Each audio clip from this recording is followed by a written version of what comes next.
So the book of Nehemiah, and this is how the opposition begins. When Sanballat heard that we were rebuilding the wall, he became really angry and was greatly incensed.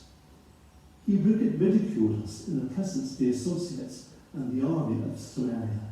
He said, "What are these feeble Jews doing? Will they restore their wall? Will they offer sacrifices? Will they finish in a day? Can they bring these stones back to life? And these heaps of rubble, they're burnt. What can they do?" And so he starts by mocking them.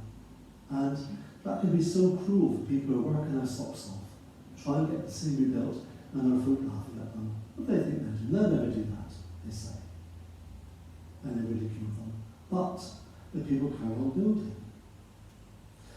So then Tobiah, who was at his side, said, "What are they building? Even if a fox climbed up onto it, he would break down their walls of stone." So it looks pretty fragile. And you can think that many of the people may be discouraged at this and wanted to give up. But Nehemiah prays. He says, "Hear us, O God, for we are despised. Turn their insults back on their own heads. Give them over as plunder in the land of captivity. Don't cover up their guilt or blot out the sin from your sight. For they've thrown insults in the face of the builder." So in the face of this, the first thing Nehemiah does is to pray. To pray to his God. And he knows that God can see what's going on. He knows God's commissioned him to do this work. He says, "Well, Lord, you've called us to do it. You need to act." And it's just for ourselves, really. I think that often we can be so caught up in what we're doing that we lose sight of prayer, that there is a God who loves us and cares for us. And for Nehemiah, when the going gets tough, it gets even tougher later on, he prays. He prays to his God. And it goes on. "So we rebuilt the wall till all of it was half its height, for the people worked with all their heart." They're passionate about this, and the wall's rebuilt to half.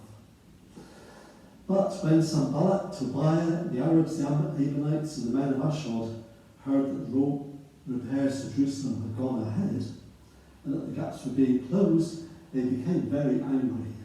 And it gets serious. They all plotted together to come and fight against Jerusalem and stir up trouble against it. So the miracle hasn't worked, they're coming to fight. And this is the army.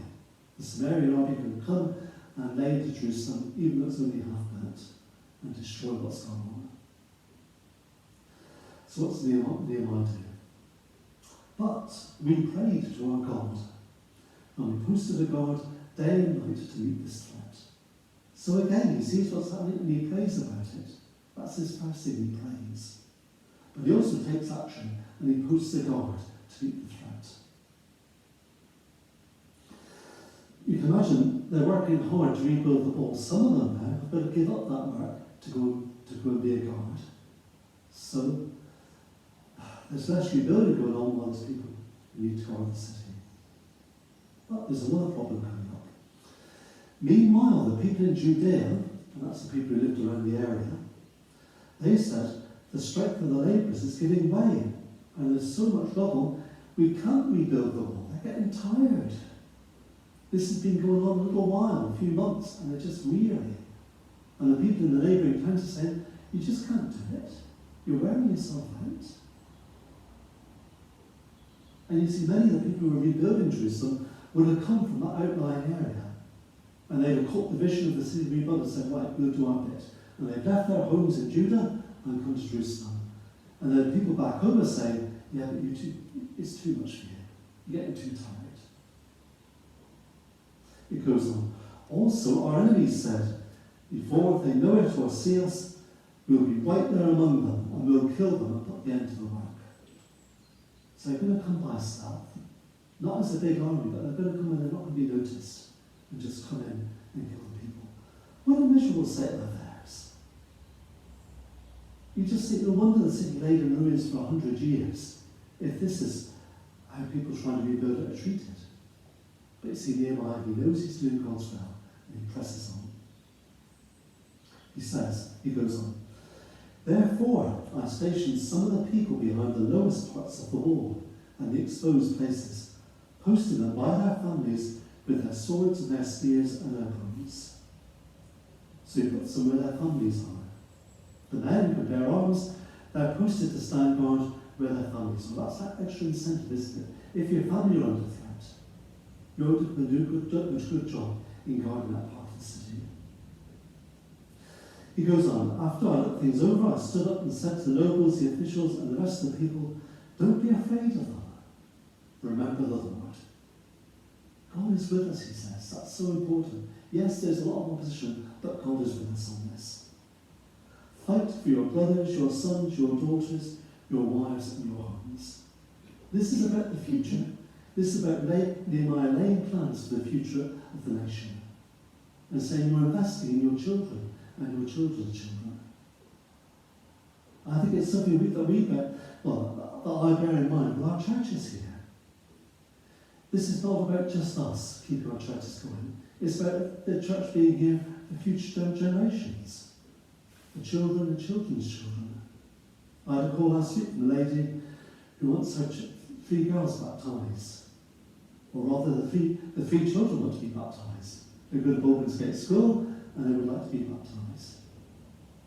I said to her, well look, we can't do it in the main service because there just isn't space. And if we do it outside the main service, we're going by the rule of 6. And there's yourself, your partner, and 3 girls, that's 5. So there's only one more person who can come to that service. But I believe she still wants to go ahead because the children want to be baptised.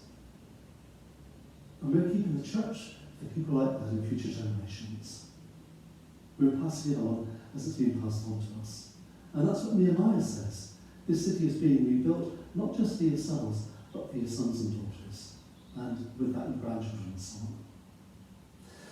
So the story goes on. When our enemies heard that we were aware of their plot and that God had frustrated it, we all returned to the wall, each one to its own work. So the threat never happened. The army never came. The enemies walked away. And why was that? The city was only half built because God had answered Nehemiah's prayers. And in some sense, God had turned the hearts of those people and they turned away rather than causing destruction. Well, it goes on. From that day on, Nehemiah says, from that day on, half of my men did the work, while the other half were equipped with swords and shields and bows and armour.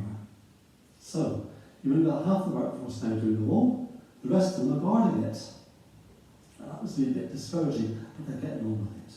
They're getting on with it. The officers posted themselves behind the people of Judah, who were rebuilding the wall. Those who carried materials did their work with one hand and held a weapon with the other. That's been difficult.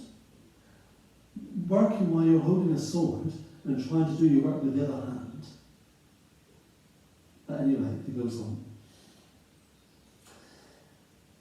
Each builder wore a sword by his side as he worked, and the man who sounded the trumpet, he stayed with me. So the people working on rebuilding the wall, they've got their sword struck by the side, they're holding on to them, they're trying to do the best rebuilding, and the trumpeter sound the alarm, he's to Nehemiah. If there's any problems, he'll sound the alarm, and the people will be ready then to fight off the intruders.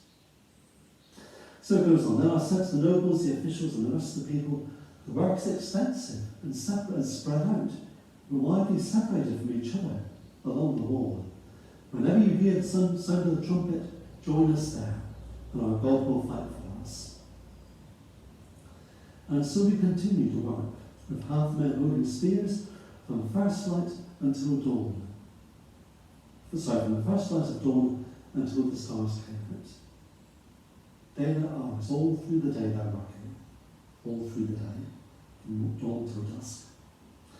That time I said to the people, have every man and his helper stay inside Jerusalem at night, so they can serve as guards by night and workmen by day. So the workmen are still guarding the city by night. They're working right the way through the day and then they're providing a guard by the night. He goes on, I, nor my brothers, nor my men, nor my guards, took off our clothes. Each had his weapon, even when he went for water. They're not even getting changed for bed. They're still working, and the thing is, they've got a passion, a vision for what they're doing. And God is with them. And the big threat of people coming and invading and the army coming, that never materialised. That never materialised, and the people are working. I think what it says to me is that sometimes life can be pretty difficult. We don't expect an easy ride all the time. And for our churches, it's not an easy time for us now, as we come together to worship. But that's not unholy. That's there in the Bible. And that's there in the book of Nehemiah. And for Nehemiah, he prays and he acts. You don't pray and then just walk away and leave it to God. He prays and he does what he thinks is right. God honors him. And the work is done. And the city will be rebuilt. And for us, we'll come through this time. While we pray to our God earnestly, while we seek to continue worshiping and honouring his name, God will see us through. And just as this building has stood here for many, many, many centuries, so it will in the future, I believe, because God is faithful and God is just. Let's pray as we sit. Father, we thank you for these stories that tell of your faithfulness and our people's dedication. And we pray that you will be faithful to us as we dedicate ourselves into your service. We bless you in the name of Jesus Christ our Lord.